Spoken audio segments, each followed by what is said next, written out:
The guitar can be a very confusing instrument, but in spite of how confusing and at times difficult it can be, it still remains one of the most popular, if not the most popular instrument in the world.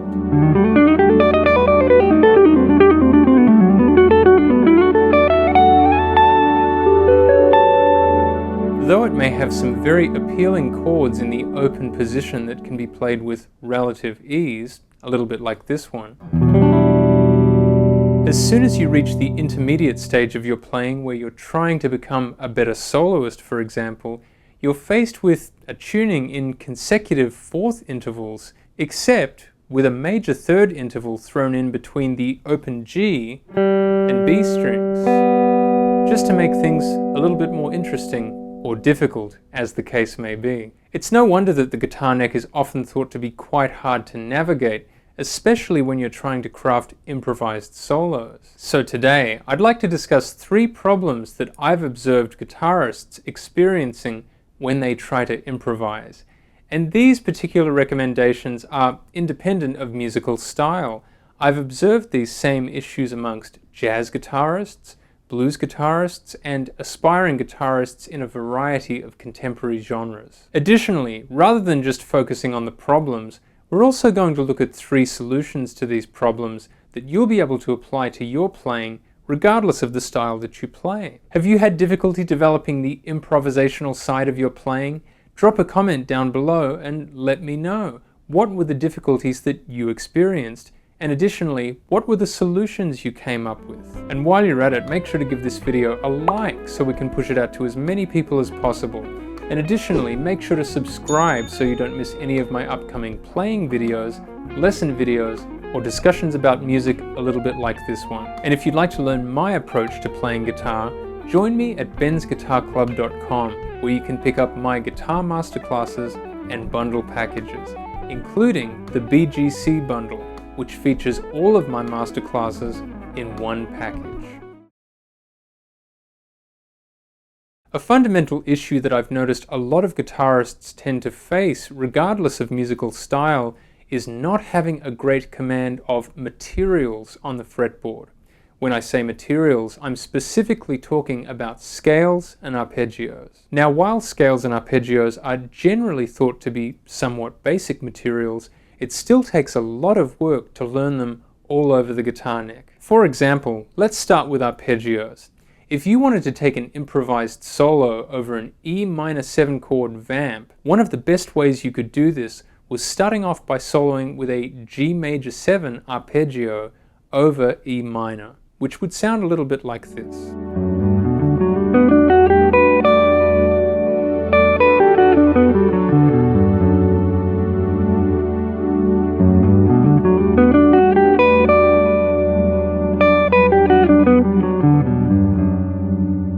To achieve this sound, I'm utilizing the 2-string arpeggio approach that I discuss in great depth in How to Practice Volume 2 at bensguitarclub.com. Having a knowledge of arpeggios in all 12 keys all over the guitar neck means that you'll know your materials in such great depth that they'll serve as an excellent foundation for improvised soloing. Additionally, you can get more out of your arpeggios by examining the inversions that you can find within the arpeggio.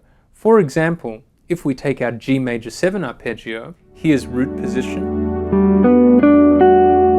here's first inversion,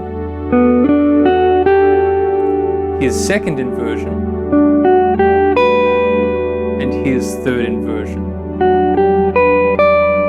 And we can make that sound really great over our E minor chord vamp. And I would say the same for scales and modes. If you know your scales and modes in great depth, all over the guitar neck in 12 keys, you'll have fewer limitations as a soloist. And sometimes it's great to just focus on one concept, like making sure you really know how to make the Dorian mode sound great over a minor chord.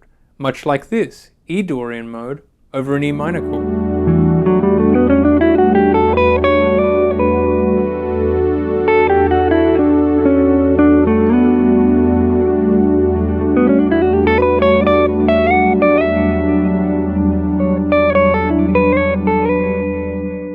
If you want to get to know your scales and modes a little better on the guitar neck, make sure to check out this video right up here where I talk about single string soloing with scales and modes.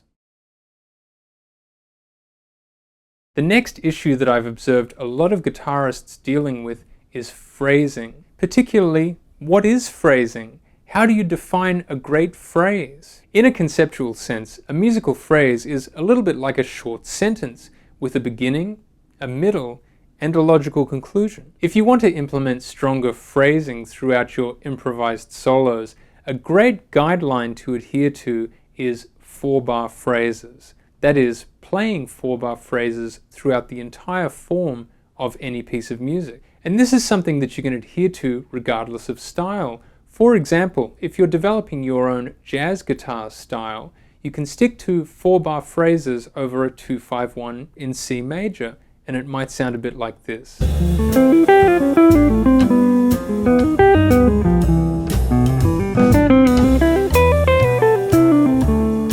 Or perhaps you're soloing over the kind of beat that you might hear in blues or rock, just over an E minor chord, and also try some 4-bar phrases a bit like this one.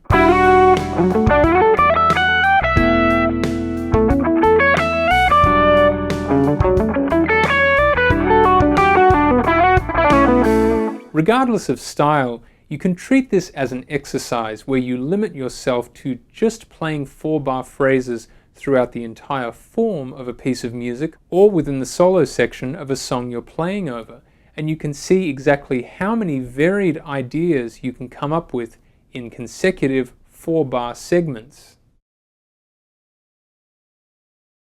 Our third and final problem relates to listening, and more specifically, have you listened to enough great improvisers to have a concept of what great improvisation sounds like? Make sure you know some great musical references, great albums that feature great improvisation. For example, two guitarists who were really influential for me when I was first getting a concept of improvisation were Pat Metheny and George Benson. And beyond those two guys, I then started to investigate different forms of improvisation on guitar with people like Ralph Towner and John Abercrombie and so many others. It can be helpful to work out who you like to listen to, try to emulate their style a little bit, and then adapt some of the ideas with the end goal being that you'll come up with your own improvisational style on guitar. Let me know your thoughts. What approaches to developing the improvisational side of your playing have worked for you? What problems have you encountered? Make sure to drop a comment and let me know. And while you're at it, make sure to give this video a like so that we can push it out to as many people as possible. And additionally, if you enjoyed this video today, make sure to subscribe so you don't miss any of my future discussions about music, a little bit like this one, playing videos, and of course lesson videos. And if you'd like to learn my approach to guitar, make sure to join me at bensguitarclub.com, where you can pick up my guitar masterclasses and bundle packages, including the BGC bundle, which features all of my masterclasses in one package. Keep on playing, and I'll see you next time.